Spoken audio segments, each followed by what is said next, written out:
زین العابدین کی جانب بڑھتے ہیں، صادقی میں موجود ہیں۔ زین بتائے گا یہاں پر کون عمران خان کا استقبال کرے گا اور اس وقت یہاں پر تیاریاں کیسی ہیں؟ پاکستان تحریک انصاف کا جو حقیقی آزادی لانگ مارچ ہے وہ تیسرے روز میں داخل ہو چکا ہے، اور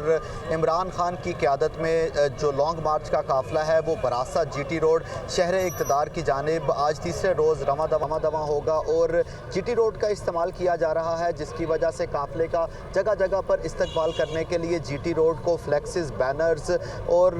جو کارکنان ہیں ان کی جانب سے جو جی ٹی روڈ ہے اس کو بھر دیا گیا ہے، اور مختلف مقامات پر اس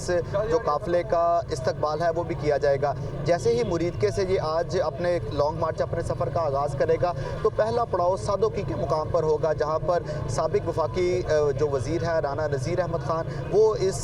لانگ مارچ کا استقبال کریں گے، اور آج کے دن یہ پہلوانوں کے شہر گوجرانوالہ میں جا کر پڑاؤ یہ جو قافلہ ہے کرے گا۔ آج کا اور کل کا دن اس لانگ مارچ کے لیے خاصا اہمیت کا حامل ہے۔ اس کی بنیادی وجہ یہ ہے کہ اس سے قبل جب عمران خان کی جانب سے لاہور سے لانگ مارچ کا آغاز کیا گیا تھا تو یہ گوجرانوالہ ہی شہر تھا جہاں پر اس قافلے کے اوپر حملہ کیا گیا تھا، اور گوجرانوالہ جو شہر ہے وہ میدان جنگ بن گیا تھا، اور کئی گھنٹے تک وہاں پر